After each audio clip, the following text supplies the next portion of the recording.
पे बैठे हमारे कुरुक्षेत्र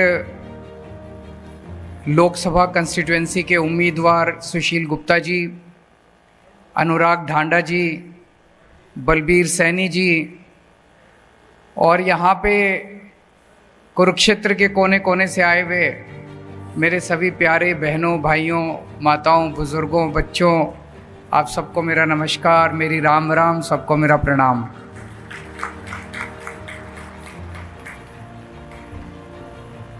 एक महीने बाद लोकसभा का चुनाव है। किसी भी टाइम कोड लग सकता है और इस बार लोकसभा के चुनाव में कुरुक्षेत्र लोकसभा कंस्टिट्यूएंसी से इंडिया गठबंधन की तरफ से आम आदमी पार्टी के लोकसभा प्रत्याशी सुशील गुप्ता जी खड़े हो रहे हैं।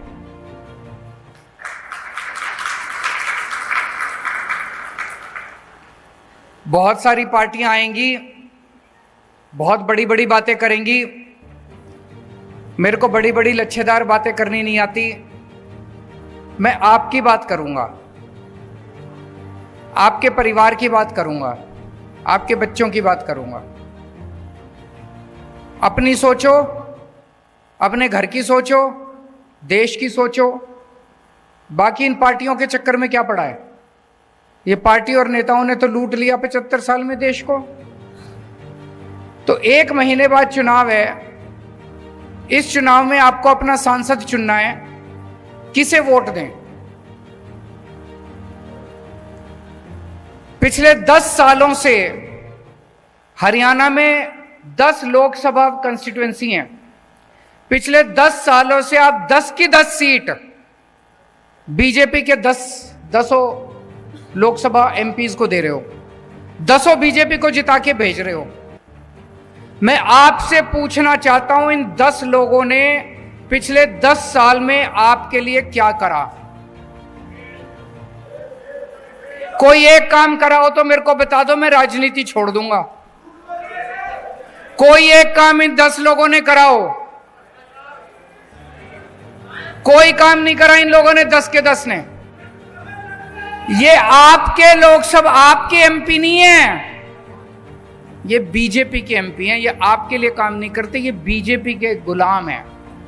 बीजेपी कहती है उठ तो उठते हैं, बीजेपी कहती है बैठ तो बैठते हैं। आपके ऊपर इतनी मुसीबतें आई 10 साल के अंदर, कहां थे ये लोग? हमारी हरियाणा की पहलवान बेटियां, उनके ऊपर अत्याचार किए गए, उनके साथ गलत काम किया गया, उनके साथ छेड़छाड़ की गई। जब वो धरना प्रदर्शन करने के लिए दिल्ली गई तो उनको लाठियों से पीटा गया। मैं गया था उनके पास जंतर मंतर पे उनका साथ देने के लिए। आपके 10 एमपी कहां थे? तालियां बजा रहे थे जब आपकी बेटियों के साथ छेड़छाड़ की जा रही थी। घर में बैठ के पार्टी कर रहे थे, तालियां बजा रहे थे जब आपकी बेटियों को छेड़ा जा रहा था। अभी जब आप किसान, हरियाणा के, पंजाब के किसान दिल्ली जाना चाहते थे, बॉर्डर के ऊपर उनको रोक लिया गया। क्या कसूर था जी किसानों का? यही तो कह रहे थे फसलों के पूरे दाम दे दो। मिलने चाहिए कि नहीं मिलने चाहिए पूरे दाम? फसल के पूरे दाम मिलने चाहिए नहीं मिलने चाहिए किसानों को? किसान कह रहे थे फसलों के पूरे दाम दे दो। क्या मिला बदले में? ऊपर से गोले छोड़ दिए। ऊपर से चाइना के ऊपर गोले छोड़ने की हिम्मत नहीं है इनकी, पाकिस्तान के ऊपर गोले छोड़ने की हिम्मत नहीं है, अपने किसानों के ऊपर गोले छोड़ दिए इन लोगों ने। एक किसान मारा गया, किसान का बेटा शहीद हो गया पंजाब के अंदर। जब किसानों के ऊपर गोले छोड़े जा रहे थे, आंसू गैस के गोले छोड़े जा रहे थे, रबड़ की गोलियां छोड़ रहे थे, मार रहे थे, डंडे मार रहे थे, वाटर कैनन मार रहे थे, तो कहां थे जी आपके ये 10 एमपी? ये तालियां बजा रहे थे। बड़ा मजा आ रहा था इनको, किसानों को पीट रहे हैं, बड़ा मजा आ रहा था इनको, बहुत मजा आ रहा था इनको। पिछले साल किसानों की फसलें बर्बाद हो गई पूरे हरियाणा के अंदर। पूरे हरियाणा के किसानों में तबाही मची हुई थी, फसलें बर्बाद हो गई, बेचारा किसान लुट गया। ब्याज, वो कर्जा लेके तो बेचारा फसल उगाता है, उसका ब्याज ऊपर से देना पड़ता है। चारों तरफ किसान कह रहे थे भाई हमको मुआवजा दे दो, मुआवजा दे दो। किसी को मुआवजा नहीं दिया खट्टर सरकार ने। कहां थे तब ये 10 के 10 MP? किसी ने आवाज नहीं उठाई आप लोगों की। जब बेरोजगार युवकों को पुलिस वाले दौड़ा दौड़ा के पीट रहे थे, डंडे मार रहे थे, बेरोजगार युवा नौकरी मांग रहे थे सड़कों के ऊपर, कहां थे आपके 10 के 10 MP? तालियां बजा रहे थे बेरोजगारी पे, आपकी बेरोजगारी का मजाक उड़ा रहे थे। और हद तो तब हो गई जब आपके बेरोजगार बच्चों को यूक्रेन भेज दिया खट्टर सरकार ने युद्ध के अंदर मरने के लिए। मेरे को तो रोना आ गया। अगर कहीं युद्ध हो जाए तो सारी दुनिया के देश अपने नागरिकों को वहां से निकालते हैं। इन्होंने खट्टर सरकार ने बेरोजगार युवकों को, हरियाणा के बेरोजगार युवकों को बेवकूफ बना के और यूक्रेन भेज दिया मरने के लिए। और यूक्रेन से अब हमारे, मैं वीडियो देखता हूं, कई लोग कहते हैं अब मम्मी पापा मेरे को वापस बुला लो, मैं फंस गया यहां पे। कहां थे ये 10 के 10 MP? इस बार गलती मत कर देना भाई साहब, ये इस चक्कर में मत पड़ जाना हमने तो प्रधानमंत्री बनाना, प्रधानमंत्री बाकी बना लेंगे, आप तो अपना सांसद बनाएंगे इस बार। ऐसा सांसद बनाना, ऐसा सांसद बनाना जो आपके सुख दुख में काम आए। सुशील गुप्ता को सांसद बनाओगे, कम से कम कल को धरना प्रदर्शन करने जाना, इसका घर होगा वहां पे घर जाके अपना घर समझ के वहां पे बैठ तो सकते हो। संसद के अंदर व्यापारियों को इतनी तकलीफ होती है, हरियाणा के व्यापारियों को इतनी, मेरे से मिलने के लिए आते हैं व्यापारी, छोटे छोटे व्यापारी, व्यापारियों का दर्द समझता है सुशील गुप्ता। व्यापारियों का अगर कोई मसला होगा, कम से कम अपना आदमी तो बैठा है संसद के अंदर, अपनी आवाज तो उठाएगा कम से कम।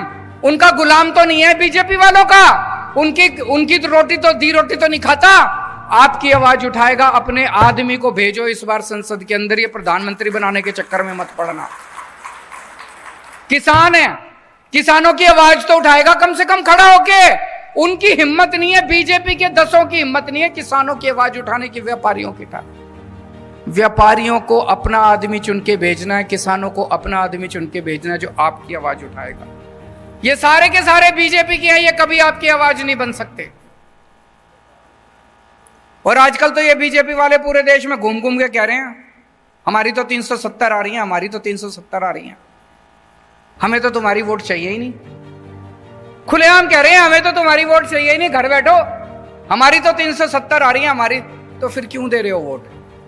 मैं दिल्ली से आया हूं आपकी वोट मांगने, हाथ जोड़ के आपके पैर छू के आपकी वोट मांग रहा हूं। सुशील गुप्ता जी घर घर घूम रहे हैं, घर घर जाके आपके पैर छू के आपकी वोट मांग रहे हैं। हमें आपकी वोट चाहिए, हम आपकी वोट से जीतना चाहते हैं, उन्हें आपकी वोट चाहिए ही नहीं। वो तो कह रहे हैं 370 आ रही है, जो 370 आ रही है तो तुम हमको वोट दे दो यार, वो तो अपनी पता नहीं कहां से लाएंगे, जहां से भी लाएंगे, उनको 370 आ रही है, उनको जाने दो। और आज पूरे देश के अंदर 2 किस्म के लोग हैं, हर आदमी या तो ये है या ये है, या तो देशभक्त है और या अंधभक्त है। 2 ही किस्म के लोग हैं इस देश के अंदर, या तो देशभक्त है और या अंधभक्त है। जितने देशभक्त हैं मेरे गिल्ले हो लो, और जितने अंधभक्त हैं उनके गिल्ले हो लो। हमें अंधभक्त नहीं चाहिए, सारे अंधभक्त उनके गिल्ले हो लो और सारे देशभक्त हमारे गिल्ले हो लो। आज खट्टर साहब ने 10 साल के अंदर हरियाणा का बेड़ा गर्क कर दिया। हर बच्चा चाहता है कि अब खट्टर सरकार जल्दी से जल्दी जानी चाहिए। कुरुक्षेत्र की सीट जिता दो, आगे खट्टर जी के जाने का समाचार हो जाएगा धीरे धीरे। तो आज से कुरुक्षेत्र का आम आदमी पार्टी अपना कुरुक्षेत्र का कैंपेन लॉन्च कर रही है, और कैंपेन का हमारा स्लोगन है बदलांगे कुरुक्षेत्र, बदलांगे हरियाणा, इबके इंडिया ने जिताना। कुरुक्षेत्र बदलेगा तो हरियाणा भी बदलेगा, और हरियाणा बदलेगा तो इंडिया जीतेगा। तो मेरी आप सब लोगों से विनती है, आप लोगों को ये चुनाव लड़ना है। सुशील जी आपके यहाँ पे पड़ोस में ही रहते हैं, ये श्यामलो कला गांव है ना एक, पता है आपको? श्यामलो कला गांव है जींद में, आधे घंटे का रास्ता है यहाँ से। तो यहीं का रहने वाला है, आपके बीच का आदमी है। और कुरुक्षेत्र तो सबसे पवित्र धरती है जहां पे धर्म युद्ध लड़ा गया था, ऐतिहासिक युद्ध लड़ा गया था। धर्म और धर्म के बीच की लड़ाई है। पांडव जीते थे, कौरवों के पास क्या नहीं था, सब कुछ था उनके पास, सारी इतनी बड़ी फौज थी, सारा धन धान्य था, सब कुछ था। पांडवों के पास क्या था? भगवान श्री कृष्ण थे उनके साथ। आज हमारे साथ क्या है? हम भी बड़े छोटे हैं, 4 आदमी हैं हम भी, हमारे साथ क्या है? भगवान श्री कृष्ण हमारे साथ है। और उनके पास सब कुछ है। आज उनके पास सारी शक्तियां हैं, सारी आईबी, सीबीआई, ईडी, फीडी सब है उनके पास। हमारे पास नहीं, हमारे साथ हमारा धर्म है। और ये धर्म और अधर्म की लड़ाई है। आप लोगों को तय करना है कि आप धर्म के साथ हैं कि अधर्म के साथ हैं। भारत माता की